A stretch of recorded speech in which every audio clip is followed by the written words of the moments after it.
ಒಂದು ಜಾತಿ, ಒಂದು ಮತ, ಒಬ್ಬ ದೇವರು ಅಂತಕ್ಕಂಥದ್ದನ್ನ ಸಾರ್ತಾರೆ. ನಮ್ಮಲ್ಲಿ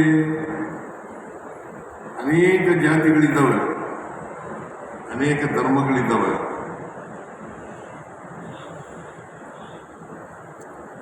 ಇವರು ಒಂದೇ ಜಾತಿ, ಒಂದೇ ಧರ್ಮ, ಒಂದೇ ದೇವರು ಅಂತಕ್ಕಂಥದ್ದನ್ನ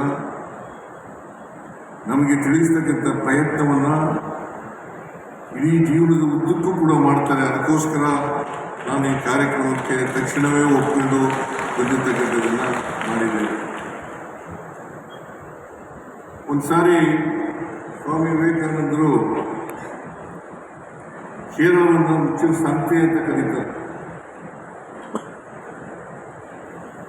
ಕಾರಣ ಯಾಕಪ್ಪ ಅಂತಂದ್ರೆ ಅಲ್ಲಿರ್ತಕ್ಕಂಥ ಜಾತಿ ವ್ಯವಸ್ಥೆ, ಅಲ್ಲಿರ್ತಕ್ಕಂಥ ಅಸ್ಪೃಶ್ಯತೆಯನ್ನು ನೋಡಿ ಒಂದು ಬೇಸರದಿಂದ ಈ ಮಾತುಗಳನ್ನು ಆಡ್ತಾರೆ. ಕೇರಳ ಒಂದು ಮುಚ್ಚಿನ ಸಂತೆ, ಕೇರಳ ಒಂದೇ ಅಲ್ಲ, ಇಡೀ ದೇಶದಲ್ಲಿ ನಮ್ಮ ಜಾತಿ ವ್ಯವಸ್ಥೆ ಇದೆ ಅಂತಕ್ಕಂಥದ್ದನ್ನು ಅರ್ಥ ಮಾಡ್ಕೋಬೇಕಾಗ್ತದೆ. ಅದರಿಂದ ಹುಟ್ಟಿನಿಂದ ಯಾರು ಕೂಡ ಕೀಳಲ್ಲ, ಯಾರು ಮೇಲಲ್ಲ ಅಂತಕ್ಕಂಥದ್ದನ್ನ ನಾರಾಯಣ ಗುರುಗಳು ತಿಳಿಸ್ತಕ್ಕಂಥ ಪ್ರಯತ್ನವನ್ನು ಮಾಡ್ತಾರೆ.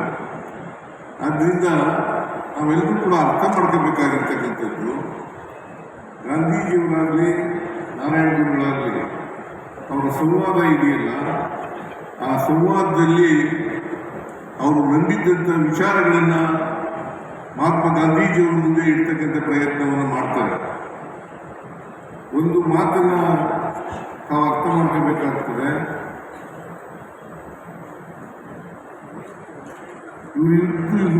ಇವರ ಸಂವಾದದಲ್ಲಿ ಮಹಾತ್ಮ ಗಾಂಧೀಜಿಯವರು ಹೇಳ್ತಾರೆ, ನೋಡಿ ಅಲ್ಲಿ ಒಂದು ಮಾವಿನ ಮರ ಇದೆ, ಮಾವಿನ ಮರದ ಎಲೆಗಳು ಬೇರೆ ಬೇರೆ ರೂಪದಲ್ಲಿದ್ದಾವೆ, ಮತ್ತೆ ಗಾತ್ರದಲ್ಲಿದ್ದಾವೆ. ಆದರೆ ನಮ್ಮ ದೇಶದ ಧರ್ಮ ಮತ್ತು ಜಾತಿ ಇದೆಯಲ್ಲ, ಅದು ಕೂಡ ವೈವಿಧ್ಯತೆಗಳೆಲ್ಲ ಕಂಡಿದೆ ಅಂತಕ್ಕಂಥ ಮಾತುಗಳನ್ನು ಹೇಳ್ತಾರೆ. ಆದರೆ ನಾರಾಯಣ ಗುರುಗಳು ಹೇಳ್ತಾರೆ, ಒಂದು ಮಾತನ್ನ ಆ ಎಲೆಗಳ ರಸ ಇದೆಯಲ್ಲ, ಅದು ಒಂದೇ ರುಚಿಯಿಂದ ಕೂಡಿರ್ತಕ್ಕಂಥ ಎಲೆಗಳು, ಒಂದೇ ರುಚಿಯಿಂದ ಕೂಡಿದಂಥ ಎಲೆಗಳು. ಅದರಿಂದ ಮಾವಿನ ಎಲೆಗಳು ವಿವಿಧ ರೂಪದಲ್ಲಿ ಇರ್ಬೋದು, ಆದರೆ ರಸ ಮಾತ್ರ ಒಂದೇ ಅಂತಕ್ಕಂಥ ಮಾತುಗಳನ್ನು ಹೇಳ್ತಾರೆ. ಇನ್ನೊಂದು ಮಾತನ್ನು ಹೇಳ್ತಾರೆ ನಾರಾಯಣ ಗುರುಗಳು ಆ ಸಂವಾದದ ಸಂದರ್ಭದಲ್ಲಿ. ಏನಪ್ಪ ಅಂತಂದ್ರೆ, ಒಂದು ನಾಯಿ ಇನ್ನೊಂದು ನಾಯಿಯನ್ನು ಭೇಟಿ ಮಾಡಿದಾಗ ಅದಕ್ಕೆ ತಕ್ಷಣ ಗೊತ್ತಾಗ್ತದೆ ಇದು ನಾಯಿ ಜಾತಿ ಅಂತಕ್ಕಂಥದ್ದು ಗೊತ್ತಾಗ್ತದೆ. ಆದರೆ ಮನುಷ್ಯನಿಗೆ ಮನುಷ್ಯ ಎದುರಾದಾಗ ಆ ಭಾವನೆ ಬರೋದಿಲ್ಲ ಅಂತಕ್ಕಂಥ ಮಾತುಗಳನ್ನು ಹೇಳ್ತಾರೆ. ಯಾಕಂತಂದ್ರೆ ಮನುಷ್ಯ ನೀನು ಯಾವ ಜಾತಿಯವನು ಅಂತ ಕೇಳ್ತಾನೆ. ಮನುಷ್ಯನಾದರೂ ಕೂಡ ಮನುಷ್ಯತ್ವ ಇಲ್ಲದೇನೆ ಮನುಷ್ಯತ್ವ ಬಿಟ್ಟು ನೀನು ಯಾವ ಜಾತಿಯವನು ಅಂತ ಕೇಳ್ತಾರೆ. ಇದು ಮಾತ್ರ ಕೇಳಿಸ್ತಾ ಇಲ್ವಾ?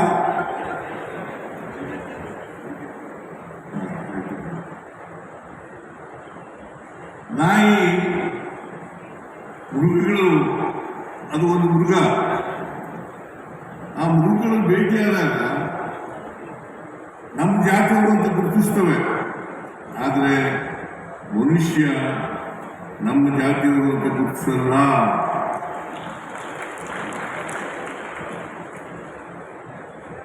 ಅದಕ್ಕೋಸ್ಕರ ನಾವು ತಿಳ್ಕೋಬೇಕು, ಜಾತಿ ಇದೆಯಲ್ಲ,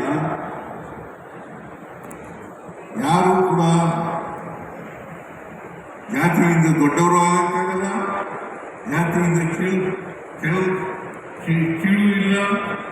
ಅದರ ಅವರ ವ್ಯಕ್ತಿತ್ವ ಇವತ್ತು ಸಮಾಜದಲ್ಲಿ ಅಳಿತಕ್ಕಂಥದ್ದು ಅವರ ಜಾತಿಯಿಂದಲೇ ಅಂತಕ್ಕಂಥದ್ದನ್ನು ಅರ್ಥ ಮಾಡ್ಕೋಬೇಕಾಗ್ತದೆ. ಅದಕ್ಕೋಸ್ಕರವಾಗಿ ನಾರಾಯಣ ಗುರುಗಳು ಮಹಾತ್ಮ ಗಾಂಧೀಜಿಯವರು, ಯಾಕೆಂತಂದ್ರೆ ಮಹಾತ್ಮ ಗಾಂಧೀಜಿಯವರು ಜಾತಿ ಧರ್ಮಗಳ ಬಗ್ಗೆ ಅವರಿಗೆ ಇದ್ದಂಥ ಭಾವನೆಗಳನ್ನು ಕೊಡದಾಗ್ತಕ್ಕಂಥ ಪ್ರಯತ್ನವನ್ನು ನಾರಾಯಣ ಗುರುಗಳು ಮಾಡ್ತಾರೆ ಅಂತಕ್ಕಂಥದ್ದನ್ನು ಅವರ ಸಂವಾದದಿಂದ ನಾವು ಅರ್ಥ ಮಾಡ್ಕೋಬೇಕಾಗ್ತದೆ. ನಮ್ಮ ಸಮಾಜದಲ್ಲಿ ಇರ್ತಕ್ಕಂಥ ಜಾತಿ ವ್ಯವಸ್ಥೆ ಇದೆಯಲ್ಲ, ಆ ಜಾತಿ ವ್ಯವಸ್ಥೆ ಚಲನೆ ಇದೆ ಇರ್ತಕ್ಕಂಥ ವ್ಯವಸ್ಥೆ, ಅದಕ್ಕೋಸ್ಕರನೇ ಜಡತ್ವದಿಂದ ಕೂಡಿರ್ತಕ್ಕಂಥ ಜಾತಿ ವ್ಯವಸ್ಥೆ ಇದೆಯಲ್ಲ, ಈ ವ್ಯವಸ್ಥೆ ಬದಲಾವಣೆ ಆಗಬೇಕು ಅಂತಕ್ಕಂಥದ್ದನ್ನೇ ನಾವು ಕಾಣಲಿಕ್ಕೆ ಸಾಧ್ಯ ಆಗ್ತದೆ. ಈ ವ್ಯವಸ್ಥೆ ಬದಲಾವಣೆ ಆಗಬೇಕಾದ್ರೆ ನಾವೆಲ್ಲರೂ ಕೂಡ ಮನುಷ್ಯರಾಗಿ ಬಾಳ್ತಕ್ಕಂಥ, ಮನುಷ್ಯತ್ವದಿಂದ ಕೂಡಿರ್ತಕ್ಕಂಥ ಸಮಾಜವನ್ನು ಕಟ್ಟತಕ್ಕಂಥ ಕೆಲಸವನ್ನು ಮಾಡಬೇಕು. ಒಮ್ಮೆ ರವೀಂದ್ರನಾಥ ಟ್ಯಾಗೋರ್ ಭೇಟಿ ಕೊಟ್ಟಿರ್ತಾರೆ ಇಲ್ಲಿಗೆ. ರವೀಂದ್ರನಾಥ ಟ್ಯಾಗೋರ್ ಅವರು ಶಿವಗಿರಿಗೆ ಭೇಟಿ ಕೊಟ್ಟಿರ್ತಾರೆ. ಆಗ ಅವ್ರು ಹೇಳ್ತಾರೆ, ಸಂದರ್ಶಕರ ಪುಸ್ತಕದಲ್ಲಿ ಬರೀತಾರೆ,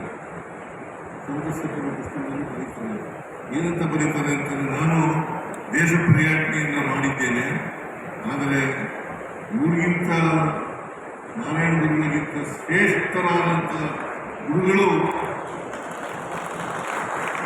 ಮಹಾತ್ಮರು ಎಲ್ಲೂ ಸಿಕ್ಕಲ್ಲ, ಅಥವಾ ಇವರಷ್ಟು ಸಾಮರ್ಥ್ಯ ಇರ್ತಕ್ಕಂಥ ಗುರುಗಳು ಕೂಡ ಇಲ್ಲ ಅಂತಕ್ಕಂಥ ಮಾತುಗಳನ್ನು ಹೇಳಲಿಕ್ಕೆ ಬಯಸ್ತಾರೆ. ಅಂದರೆ ನಾರಾಯಣ ಗುರುಗಳು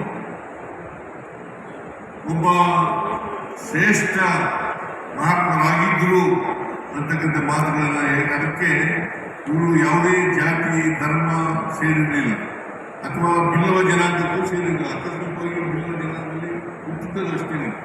ಆದರೆ ಕೇರಳದಲ್ಲಿ ಜಾತ್ಯತೀತವನ್ನು ನಿರ್ಮಾಣ ಮಾಡಲಿಕ್ಕೆ ಹೋರಾಟ ಮಾಡ್ತಕ್ಕಂಥ ಕೆಲಸವನ್ನು ಅವರು ಮಾಡ್ತಾರೆ ಅಂತಕ್ಕಂಥದ್ದನ್ನು ಇವತ್ತು ನಾವು ಎಲ್ಲರೂ ಕೂಡ ಅರ್ಥ ಮಾಡ್ಕೋಬೇಕಾಗ್ತದೆ. ಅವರು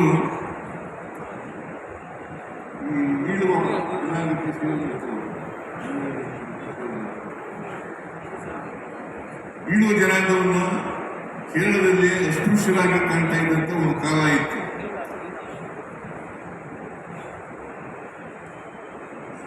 ಆ ಅಸ್ಪೃಶ್ಯತೆಯನ್ನು ತೊಡೆದಾಕ್ಲಿಕ್ಕೋಸ್ಕರವಾಗಿ ಪ್ರಯತ್ನವನ್ನ ನಾರಾಯಣ ಗುರುಗಳು ಮಾಡ್ತಾರೆ ಅಂತಕ್ಕಂಥದ್ದನ್ನ ಇವತ್ತು ನಾವು ಅರ್ಥ ಮಾಡ್ಕೋಬೇಕಾಗ್ತದೆ.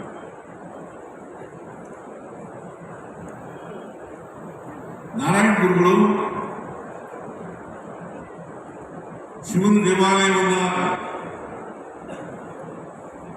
ಕೇರಳದಲ್ಲಿ ಸ್ಥಾಪನೆ ಮಾಡ್ತಾರೆ.